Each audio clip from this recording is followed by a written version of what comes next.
Good morning! At dahil nga linggo ngayon, meron pa po kami actually natira na kung sa waray ay pilit para sa or one of the ingredients to make biko. Kaya ayan at nagkukulitan kami habang ako'y nagkakagod. Actually meron naman na guys dito sa amin yung mga automatic na pero gusto ko lang din namang maalala yung mga kahapon. Chares! Kasi sa amin ako yung pinakamagaling magkagod. Kaya sabi ko, dahil nag-crave tayo ng biko, ako magkakagod. Nagkukulitan nga kami dyan kasi wala lang. Trip niya lang. Laki daw ng binti ko. Hindi naman yun ano. Anyways, yan. Magkagod habang kumakain ng aking housemate. Really nakakapagod din naman talagang magkagod. Pero dahil nga one of the ingredients yan, kaya gawin natin i-push. Yan, dalawang nyog nga pala yung ginamit namin. So, pag hinati, 4 yung kakagurin ni Laika mo. Yan, kagod. Pagkatapos ngang magkagod, ayan, syempre, mga pinagbabawal na technique natin dyan. Lagyan natin ng asukal. Yan.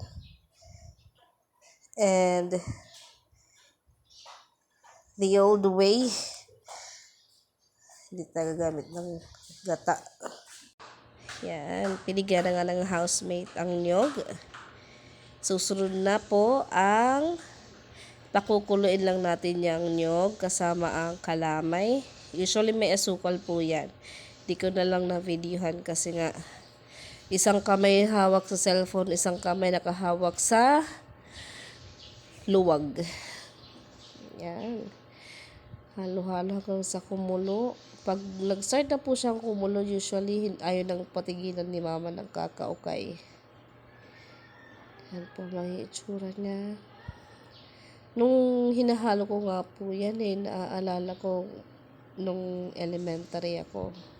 Ang sarap-sarap ng balikotsa. Hindi ko alam anong tawag nun sa sa Tagalog. Basta dito sa amin balikotsa. Ang sarap-sarap ng balikotsa. Sobrang tamis. Yan.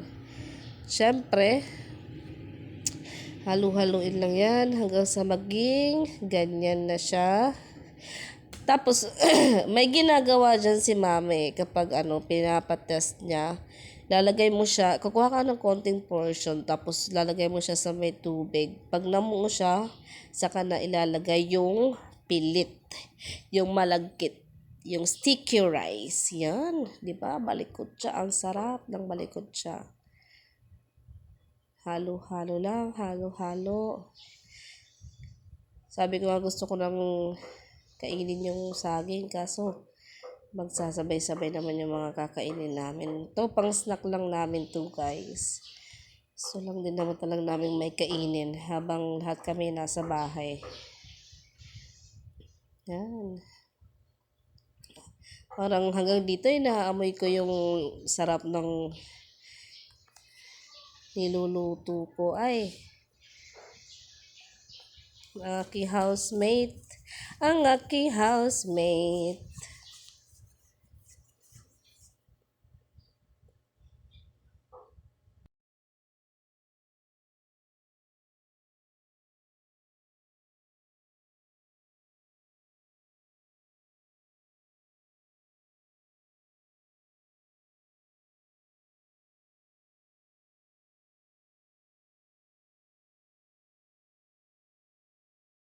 Yan guys, paluto na nga siya.